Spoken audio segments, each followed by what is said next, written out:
Welcome to this week's edition of Freedom and Prosperity Radio, the weekly radio news magazine that we put together here at the Virginia Institute for Public Policy. Diana Furchtgott-Roth is back with us from the Heritage Foundation. She is the director of the Center for Energy, Climate, and Environment and a fellow in energy and environmental policy at the Heritage Foundation. And Diana, welcome back to the program. How are you doing this weekend? I'm doing great, Joe. It is such an honor to be on your show. When we look at how the president has built his, quote, plan to the economic recovery, so much of it is built around this cronyism that is their environmental agenda and these, we're going to create green jobs, which are all based basically, as far as I can tell, on companies getting taxpayer money to pay employees. And what happens when those go away? Those jobs are going to go away as well. It seems like a Pyrrhic victory. Yes, that's certainly true. That really is true. Yes. Besides, we've seen that in better off countries where there's high standards of living, people demand clean water, clean air. We have seen that American emissions and pollution have gone down over the past 20 or 30 years, even though we have not signed the Paris Agreement, the Kyoto Agreement. Because we phase out old capital, we put in place new capital. Every time someone buys a different car, a newer car, emissions go down. Natural gas is transforming our energy production. That is resulting in lower emissions. So the United States is doing very, very well. And what's really interesting, Joe, is that if we put in place draconian requirements and we offshore our manufacturing to China, to India, elsewhere, global emissions are going to rise because their standards are lower than our standards in terms of clean air. So what people want to do in terms of getting rid of our manufacturing here would not help global climate emissions. So I think that's one thing to be saying to people around the Thanksgiving dinner table if the conversation turns to emissions. And President Biden going to Saudi Arabia, going to Venezuela, asking them to produce oil, whereas we're not, instead of having us produce it here, again, that increases global emissions because their methods of production are not as clean as our methods of production here. Never mind the human rises. Yeah. And if we really want to reduce global emissions, we need to be bringing our technology to Africa, to China, to Asia, to where these large emitters are, and substituting it with clean natural gas and cleaner coal. We have cleaner coal than in China. Oh, absolutely. Here in the United States. And this is all because of our technological prosperity and the ability to invest in better answers and oftentimes more economical for the companies that produce it as well, Diana. Now, you just wrote a wonderful piece, and I was reading it before we came together, and it's about the president's economic recovery. And I tied it in because it seems so much of what he says is about this green agenda that he has married himself to, but it's not really what it seems to be, is it? As your column details.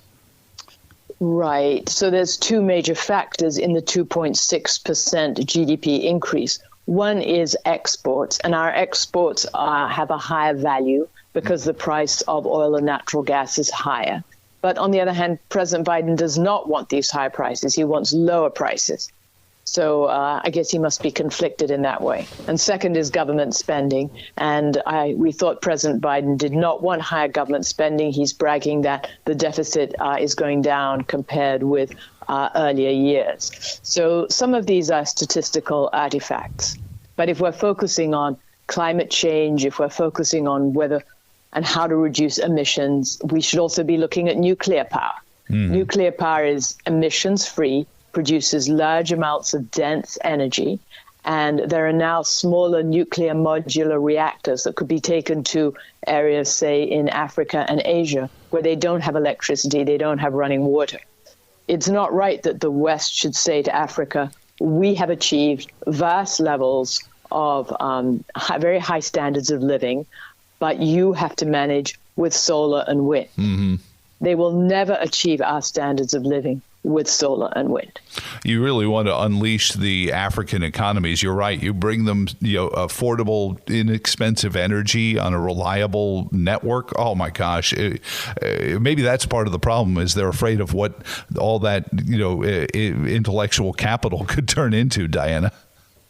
Well, I think also that there are groups such as the World Bank that are not allowed to lend for nuclear right now, and they haven't been allowed to lend for oil, coal, natural gas, electricity generating. They're lending for wind and solar, which is not enough energy to power all the electricity and clean water that these countries need. As a result, people are leaving Africa, coming to Europe and the United States in search of economic prosperity. Mm-hmm. And a lot of us are concerned about international migration. One way to reduce international migration is to have a good standard of living in these countries where these migrants are coming from. And Joe, we cannot do that with wind and solar alone. It's just not enough energy and not reliable.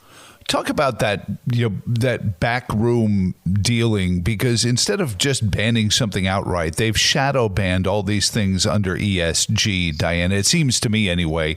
And they do the same thing with firearms, but that's a different issue. But, with the way the SEC is under fire, whether or not there's a new Congress or not, they've all promised that they're going to try to pressure the SEC to drop all these ESG requirements for investments. But we're seeing the unbanking, if you will, of industries that have done nothing wrong to anyone. They've just fallen out of favor with the intellectual class, and I think that at some point that's going to break, because I think a lot of people are catching on to it. Exactly. So, for example, the price of natural gas a couple of weeks ago was negative in Texas because all the pipelines were filled up.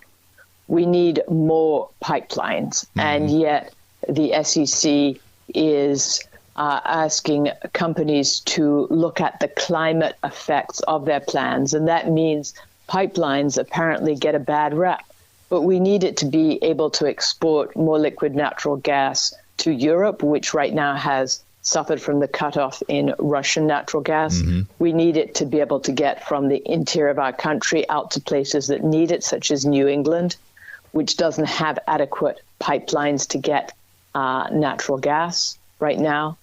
And other kinds of investments also are being targeted by the Securities and Exchange Commission, which is only supposed to look at financial risk. It wasn't supposed to look at climate risk.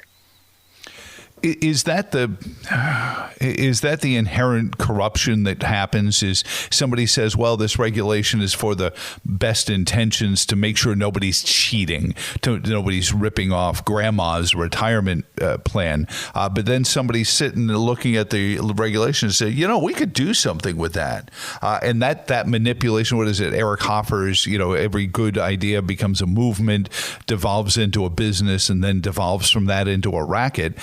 It seems like that's what's happened with our best intentions of trying to protect people's retirement funds and investments from fraud. People have said, oh, well, you know what? It could actually make us money on the other side.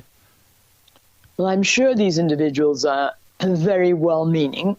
And when our listeners are talking over Thanksgiving dinner, they should acknowledge that their political opponents are very, very well-meaning. Oh, sure. Everybody wants cleaner air. Everybody wants cleaner water.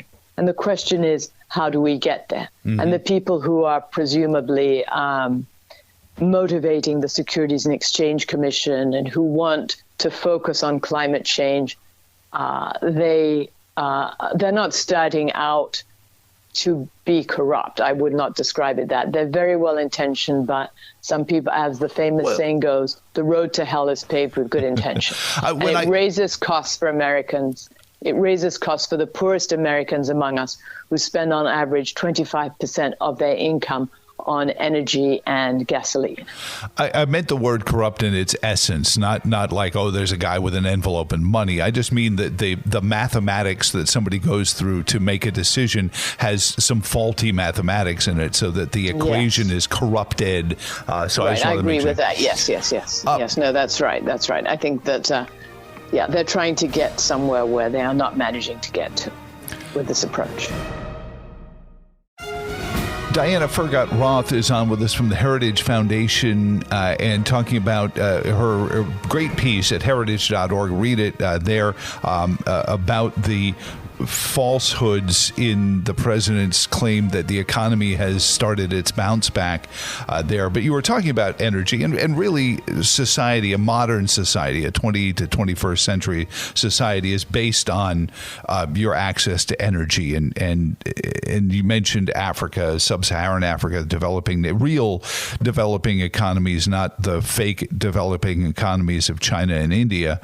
And certainly there are things they need to do better, but they're not developing if we're buying all this stuff from China. But you were talking about nuclear, and Governor Youngkin announced an all-of-the-above plan. He said, listen, if somebody's got a good idea for solar, let's invest in it, but we also need to invest in nuclear. And you talked about the modular programs, and it's interesting because it picked up on something I said years ago. I said, people forget we have dozens and dozens of nuclear generators just floating around all our oceans, and they're in ships that are designed to be shot at. So everyone who thinks that nuclear power plants are dangerous things, I think they've been sold a bill of goods. Talk about how hard it's going to be, and what do we need to do to unring the bell of scary Fukushima, Chernobyl nuclear accidents, and talk about all the successes that have come from nuclear energy. Well, I think that opponents of nuclear, they've been very effective at making it seem that this is a very dangerous form of power generation.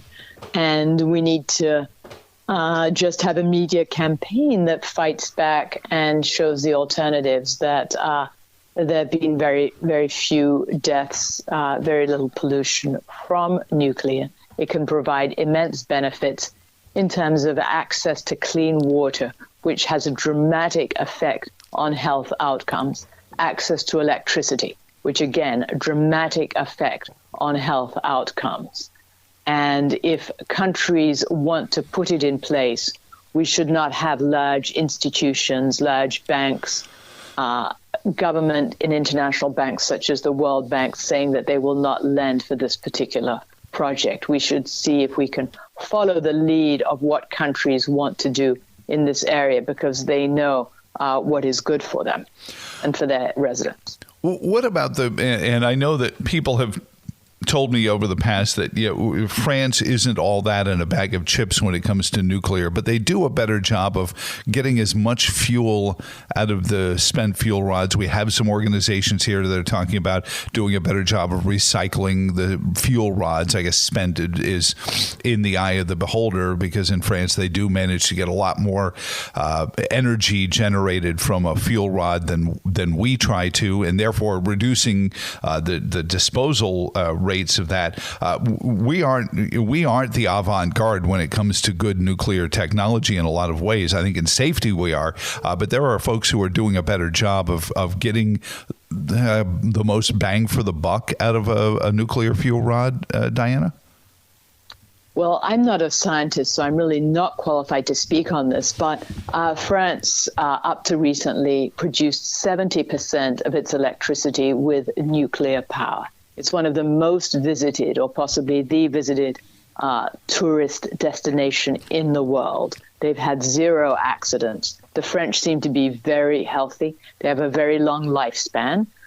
They are regarded as some of the most cultured, best educated people in the world. So we could be doing a lot by following their example. I mean, this is an example of where nuclear power has worked and has not had ill effects. Mm-hmm. I'm sure many other groups would like to copy it. And as I said, always look for who's doing it, perhaps better than you, and don't compete and necessarily just say, hey, what can we learn from that? Do you have a thought on the governor's plan, or is there still too much that's inspecific about the governor of Virginia's plan to put Virginia on a track to be a leader, especially in the nuclear space? I think it's a magnificent idea. I think it's going to be very worthwhile. It's going to lower emissions and provide a good source of energy to the people of Virginia. And I'm sure that people in other states will be copying it also. When you talk about the new modular, it's not like you can go to Lowe's and pick up a nuclear generator and tow it home to your house like we do with a natural gas one or a diesel one, but they are things that with very little effort can be installed into an area. You mentioned Africa and things like that. And then it's just really building out the infrastructure to get that energy from the generation station out, correct? That's correct. Yes. It's a smaller nuclear modular reactor. It can be transported in, and then when the fuel is completely spent, it's just swapped out for another one. And these ideas have been around for 20 or 30 years, and they're finally getting to the point where it's very possible to use. So, Diana, I want to go back to your column about the GDP and how, it's not really, as the president portrays it, as an economic rebound. I want the economy of the United States to do well. I really couldn't care less who the president is when that's happening, because I think Americans having jobs and being able to, take care of their own families is the win-win for all of us. What more do we need? The President Trump had done quite a bit to try to or onshore our manufacturing, our businesses coming back to the United States. Are we still too reliant on a service sector economy? Do we need to get more manufacturing so that we're less fragile and susceptible to ripples through economic downturns? Everyone holds their wallet, metaphorically, a little bit tighter, and it starts to send ripples, and then this shirt store closes and this restaurant closes, and unemployment starts to boil up like it did in 2007, 2008. What should we be doing more of in a public policy world to encourage that less fragility? Well, we need to be using all the oil and natural gas that is under our feet. And there was a headline in the newspaper today saying oil output has been slowing in the shale patch, even though this was supposed to be a banner year for U.S. oil production. Why? Because President Biden is talking down oil production. He's attacking oil companies. He is saying that this should just be a temporary form of production. So anyone investing in it would see their investment as being very short term. So we need to acknowledge that we have vast potential here in the United States. Energy costs are higher in Europe right now. Some companies from Germany are relocating here in the United States. We need to be attracting more manufacturing from abroad, using our potential for low energy prices, using our access to energy. So we need to be reapproving leases that were about to expire. We need to make it a faster priority to approve leases. We need to be having leases offshore, as well as rolling back the national monument area that placed a lot of areas off limits to oil and natural gas production. And we need to be making it clear to major oil companies and independents that this is a valuable technology and that the administration appreciates it and is going to try to roll back regulatory roadblocks that are preventing people from producing. Is that an important part of this? It seems like, and I had not connected it earlier in, is the attitude towards from the regulatory state to the industry, keeping that money on the sideline. The president demagogues the oil companies, saying, well, we've given you all these leases. Why don't you start using some of these leases? But it's not as simple as that, because they can't get the financing. Yes, well, of course. And then he's threatening them with a windfall profits tax. I mean, if you want someone to produce more, you don't threaten them with a windfall profits tax. Yeah. And besides, we're slowing up the approval of pipelines also. And you need the pipelines to get the oil and natural gas to where it has to go, either to be exported or to the consumer. What is your view? Just look in your crystal ball a little bit, Diana. We'll let you go on this. New Congress comes in. Let's presume that there's a majority of Republicans trying to work with President Biden. Is there a hope that they can come to some agreement on this stuff so that these things can happen and we're not waiting 2 more years?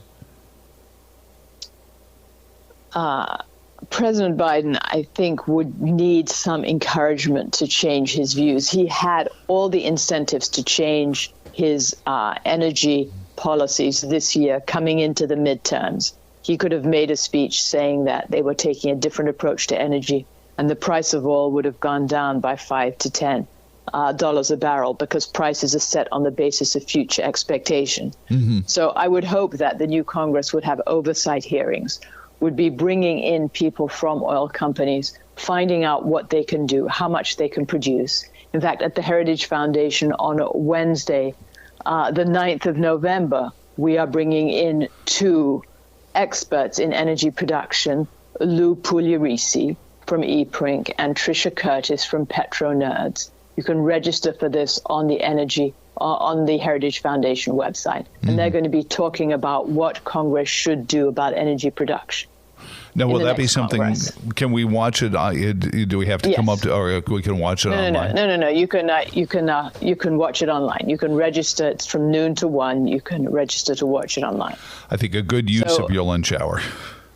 Yeah, exactly. So Congress can hold oversight hearings. They can even claw back some of the money that are used for some of these green investments if they want. They can add more money for pipeline approvals. There's a lot that they could do. Well, thank you so much for your insight on this, Diana Furchtgott-Roth from the Heritage Foundation. Again, heritage.org, and take a read of her piece on the abstract of the economy, but certainly as it hits the energy and climate world as well. Heritage.org and the Markets and Finance Department. Thank you so much for your time this week on Freedom and Prosperity Radio. Great to be with you. Thank you so much for having me on your show, and hope you have a wonderful Thanksgiving. You do as well. Thank you, and I hope lots of family around. Brent Skorup is next from the from the Mercatus Center, Senior Research Fellow there on broadband, and how much should be coming from the government and how much should just be on the behalf of the ratepayers. We'll get into that next on Freedom and Prosperity Radio.